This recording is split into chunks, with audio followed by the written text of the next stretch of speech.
अऊज़ुबिल्लाहि मिनश्शैतानिर्रजीम बिस्मिल्लाहिर्रहमानिर्रहीम अल्लाहुम्मा सल्लि अला सय्यदिना मुहम्मदिन व अला आलिहि बिक़द्रि हुस्निहि व जमालिहि।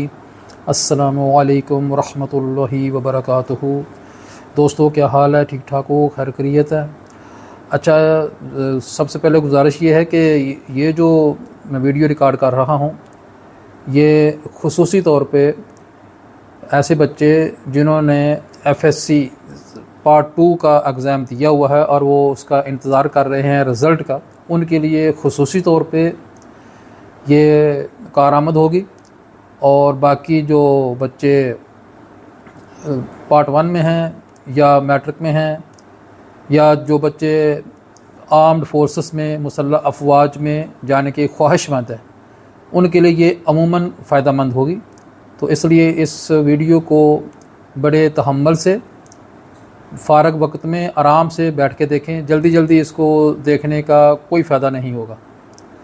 तो शुरू करते हैं। सितंबर में एक्सपेक्टेड है कि जितने भी एजुकेशनल बोर्ड्स हैं वो एफएससी पार्ट 2 के रिज़ल्ट की अनाउंसमेंट हो जाएगी। तो उसके बाद सबसे पहले जो मुसल्लह अफवाज में एंट्री आएगी वो पाकिस्तान आर्मी की होगी। पीएमए लॉन्ग कोर्स की एंट्री आएगी। तो अब हम चलते हैं, थोड़ा सा आपको मैं बता देता हूँ कि इसका क्राइटेरिया क्या है। तो सबसे पहले अगर हम बात करें पाकिस्तान आर्मी की, तो उसमें 4 किस्म के कोर्सेज़ होते हैं जो आफ्टर एफएससी बच्चे अप्लाई कर सकते हैं। एक तो पीएमए लॉन्ग कोर्स है, उसके लिए जो एज लिमिट है वो 17 साल से 22 साल तक की है।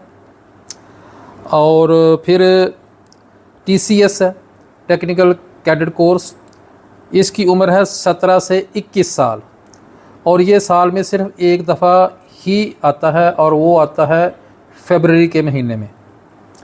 इसमें क्वालिफ़िकेशन के हिसाब से अगर हम बात करें तो एफएससी में 65% मार्क्स होने चाहिए। टीसीसी में अप्लाई करने के लिए 65% मार्क्स होने चाहिए। उसके बाद आर्मी मेडिकल कोर का, जिसको एएमसी कहते हैं, उसकी एज लिमिट भी 17 से 21 साल है और एफएससी प्री मेडिकल में 70% मार्क्स होने चाहिए। तो वो बच्चे या बच्चियां अप्लाई कर सकते हैं। अलबत्ता फ़ीमेल की जो इंडक्शन होती है वो बहुत कम है, तो इसलिए कभी कभार उसकी एंट्री में गुंजाइश नहीं होती। अच्छा, चौथा कोर्स इसका होता है आर्मी नर्सिंग सर्विसेज का। ये सिर्फ़ और सिर्फ फ़ीमेल बच्चियों के लिए होता है। तो इसकी क्वालिफ़िकेशन ऐसे है कि मैट्रिक में 60% मार्क्स होने चाहिए और एफएससी में 50% मार्क्स, और एज लिमिट है इसकी 18 से 28 साल। अच्छा, इसमें जो शादीशुदा और गैर शादीशुदा की जो शर्त होती है, तो जितने भी ये कोर्सेज़ हैं आफ्टर एफएससी, ये सारे के सारे अनमैरिड गैर शादीशुदा के लिए होते हैं, चाहे वो मेल हो चाहे वो फीमेल हो, चाहे वो पाकिस्तान नेवी हो, आर्मी हो या एयरफोर्स हो, सब के सब गैर शादीशुदा के लिए होते हैं। अच्छा, इसमें दूसरा हाइट की अगर बात हम करें तो पाकिस्तान एयरफोर्स, पाकिस्तान नेवी और पाकिस्तान आर्मी, मेल के लिए जो हाइट है वो सबकी सेम है और वो है 163 सेंटीमीटर, 163 सेंटीमीटर।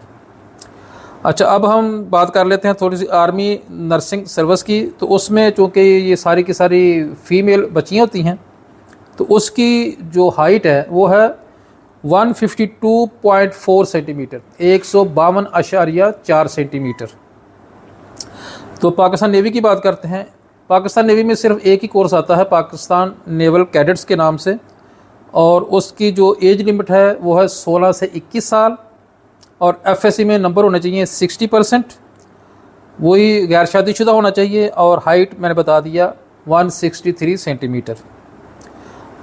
पाकिस्तान एयरफोर्स की अगर बात करें तो जीडीपी का कोर्स आता है, उसकी एज लिमिट है 16 से 22 साल। अच्छा, इस एयरफोर्स के जितने भी ये कोर्सेज़ हैं, GDP, CAE, college of aeronautical engineering, air defence, admin and special duties, logistics, ये जो 5 कोर्स हैं, इस सब में एज लिमिट 16 से 22 साल ही है। क्वालिफ़िकेशन की अगर हम बात करें तो सीएई की क्वालिफ़िकेशन ऐसे है कि एफएससी में 65% मार्क्स होने चाहिए। बाकी जो 4 कोर्स हैं उसमें 60% मार्क्स मिनिमम रिक्वायरमेंट है, इससे ज़्यादा हों तो अच्छा है। गैर शादीशुदा एलिजिबल हैं। हाइट 163 सेंटीमीटर, जैसे कि पहले मैंने अर्ज़ किया। इसमें जीडीपी में मेल एंड फीमेल की एंट्री आती है, और सीएई इंजीनियरिंग में भी मेल एंड फीमेल की आती है। अलबत्ता जीडीपी में जो फीमेल की एंट्री आती है उनके लिए हाइट सेम है जैसे कि मेल के लिए है, 163 सेंटीमीटर।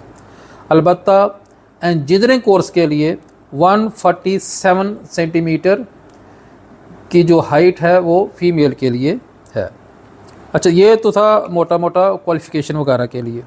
अब थोड़ा सा प्रोसेस में बता दूं, बल्कि प्रोसेस में जाने से पहले वेट का बता दूं आपको कि वेट होता है बॉडी मास इंडेक्स के हिसाब से, जिसको नॉर्मल हम कह देते हैं बीएमआई के हिसाब से।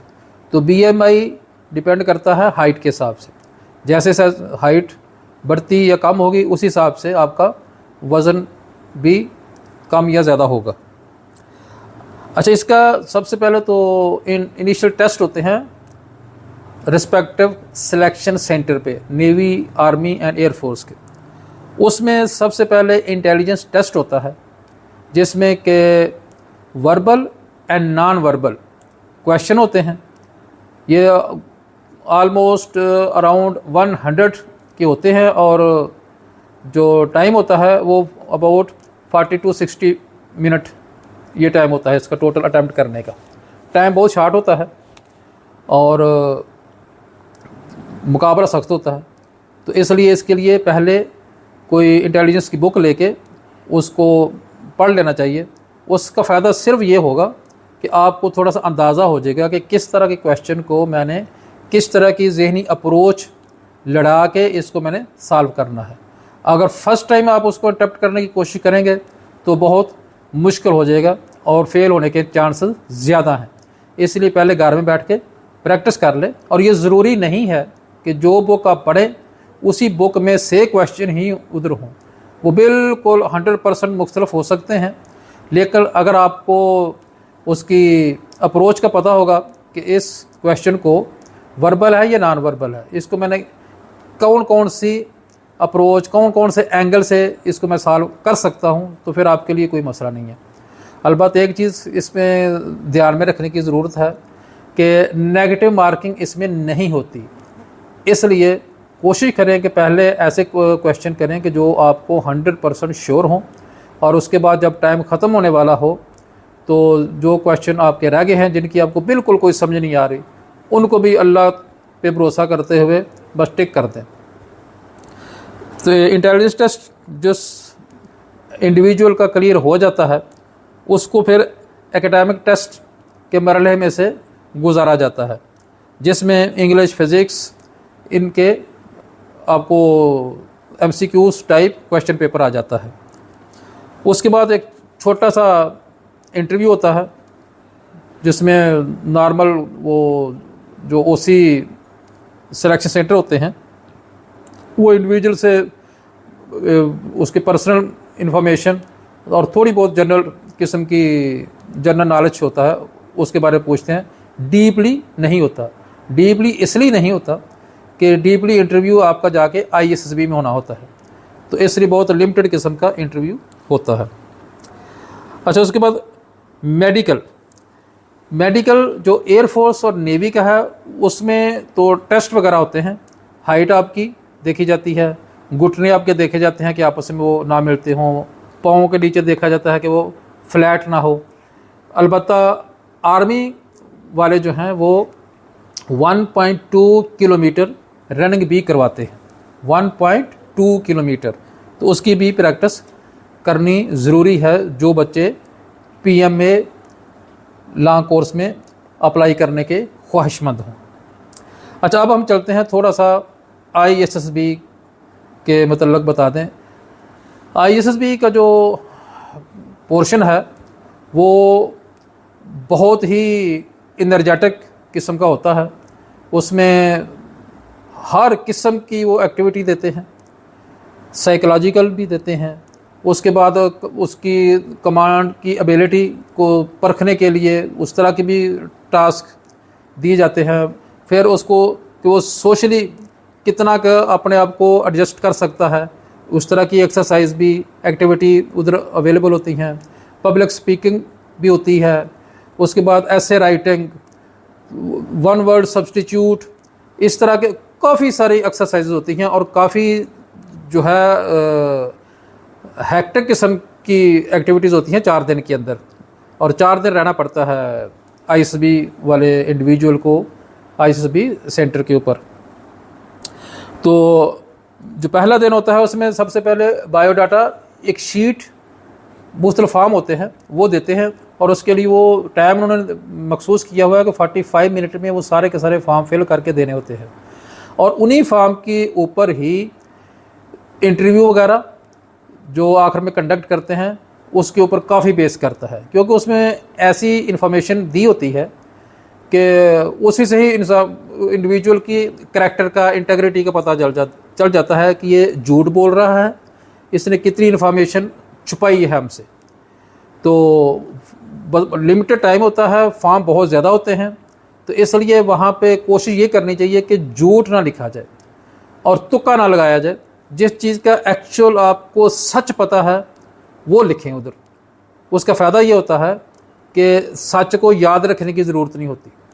अगर आपने कोई चीज़ झूठ लिख दी और उधर उन्होंने कोई क्वेश्चन वही कर लिया तो आप उस वक्त तक भूल चुके होंगे और आपका इंटरव्यू फेल हो जाएगा। तो इसलिए कोशिश करें कि उसको जो भी इंफॉर्मेशन उन्होंने लिखी हुई है, मांगी हुई है, उसको एक्यूरेटली दे। अच्छा, उसमें फिर ऐसे आता है 400 अल्फाज का लिखना होता है। साइकोलॉजिकल टेस्ट होते हैं जिसमें वो मेंटल हेल्थ एंड सोशल एडॉप्टेबिलिटी को जज करता है साइकोलॉजिस्ट। उसमें मुख्तलिफ किस्म के टेस्ट होते हैं, तकरीबन कोई 8 किस्म के एक्टिविटीज़ होती हैं जो साइकोलॉजिकल टेस्ट में आती हैं, 8 किस्म की, जिसमें mechanical aptitude test, officers personality, sentence completion test, word association test, story writing, self description test. अपने बारे में वो लिखवाते हैं कि आप अपने बारे में लिखें कि आप अपनी शख्सियत को कैसे एलेबोरेट करेंगे, तो वो भी फिर काम आती है उनको इंटरव्यू में पूछने के लिए। सिचुएशन रिएक्शन टेस्ट होता है, साइकोलॉजिस्ट इंटरव्यू भी लेता है। अच्छा, उसके बाद 2 दिन जो होते हैं वो GTO के होते हैं। GTO का मतलब होता है ग्रुप टेस्टिंग ऑफिसर। तो वो 2 दिन में मुख्तलिफ किस्म की एक्टिविटीज़ उसमें देते हैं। उसमें ऑब्स्टेकल्स भी होती हैं, पब्लिक स्पीकिंग भी होती है, सीरीज़ ऑफ टास्क मुख्तलिफ हैं इसके अंदर। हाफ ग्रुप टास्क भी होता है, फिर ग्रुप टास्क भी होता है जिसमें एक इंडिविजुअल, बल्कि वो हर इंडिविजुअल को मौका देते हैं कमांड करने का। हाफ ग्रुप टास्क वो 2-3 बंदों का एक ग्रुप बना देते हैं। कंप्लीट ग्रुप टास्क जो होता है उसमें 10-12 का एक बैच बन जाता है।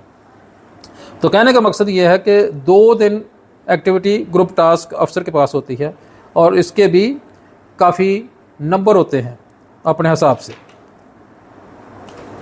और जो आखिरी दिन होता है उसमें जो डिप्टी प्रेसिडेंट ISSB जो हैं वो इंटरव्यू कंडक्ट करते हैं और फिर डिप्टी प्रेसिडेंट का इंटरव्यू और GTO के रिमार्क्स और साइकोलॉजिस्ट के रिमार्क्स, इन तीनों की जो रेटिंग होती है उसके बेस बना के किसी भी कैंडिडेट को सिलेक्ट किया जाता है। अगर तीनों इस फेवर में हो कि ये इंडिविजुअल फिट है तो वो तो रिकमेंडेड ही होता है। अलबत्ता तीनों में से 2 का रिकमेंड करना ज़रूरी होता है। अगर एक से एक बच्चा रिकमेंड हो रहा है तो वो भी वेल एंड गुड, वो भी ठीक है। लेकिन अगर 2 उसको नॉट रिकमेंड कर रहे हैं और 1 रिकमेंड कर रहा है तो वो बच्चा फिर नॉट रिकमेंडेड ही कंसिडर होता है। और अगर तीनों ने नॉट रिकमेंड कर दिया तो फिर तो सोने पे सुहागा हो गए, अल्लाह माफ़ फरमाए। तो ये मुख्तसर सी एक इनसाइट थी जो लड़के एफएससी के बाद अप्लाई करना चाहते हैं मुसल्लह अफवाज में। अलबत्ता एक बात जो ज़रूरी है वो मैं ज़रूर शेयर करना चाहता हूँ कि यूट्यूब के ऊपर आप देखेंगे कि लोगों ने ना आईएसबी प्रिपरेशन के मुख्तलिफ़ क्लिप्स, मुख्तलिफ़ वीडियोस 25 मिनट की, 30 मिनट की, वो उन्होंने रिकॉर्ड करके लगाई हुई हैं। तो मेरा वैसे मशवरा आपसे ये है कि आप ज़रूर उनको देखें, लेकिन ऐसी वीडियो देखें जिसमें आप समझते हैं कि आपको मोटिवेशन मिले। ऐसी वीडियो के पास हरगिज़ ना जाए कि जो आपको थका देने वाली हो। थका देने से मुराद ये कि वो ऐसे ये सारे जितने मैंने पॉइंट्स बताने की कोशिश की है वो सारे पॉइंट्स को बताते हैं कि ये कर रहे हैं, ये कर रहे हैं, फ़लाँ कर रहे हैं, ये इतना मुश्किल है, ये इतना मुश्किल है, इसको करने के लिए आपको ये करना पड़ेगा। तो वो मेरा ख़्याल है, मैं गलत भी हो सकता हूँ, मेरा ख्याल है कि एक नॉर्मल जहन का बच्चा जब इस तरह की कंडीशन में सुनता है इस तरह के पॉइंट्स कि ये भी मुश्किल है, ये भी मुश्किल है, तो वो फिर वो उसको मुश्किल ही समझता है। उसके लिए उसको आसान करना बहुत मुश्किल हो जाता है। तो बेहतर ये है कि जो आपको मुश्किल की तरफ लेके जा रहे हैं ना, उनसे गुरेज़ करें, घर में बैठें, अपने आसपास पड़ोस में कोई किसी को देखें जो आपको थोड़ा बहुत गाइड कर सके, उससे गाइडेंस लें। अगर हमारी की ज़रूरत आप महसूस करें तो हम हाज़िर हैं। आप टेलीफोन के ऊपर भी पूछ सकते हैं, जितना हमें पता होगा वो हम इंशाल्लाह खुलूस से, नीयत के साथ आपको गाइड करने की कोशिश करेंगे। और इसका कोई रजिस्ट्रेशन नहीं है, कोई फ़ीस नहीं है, फ़ीस बिल्लाह। अल्लाह पाक हम सब का हामी नासर हो और हर किसी को अल्लाह पाक रिज़्क़े हलाल अच्छा रोज़गार अता फ़रमाए। आमीन। अस्सलामु अलैकुम।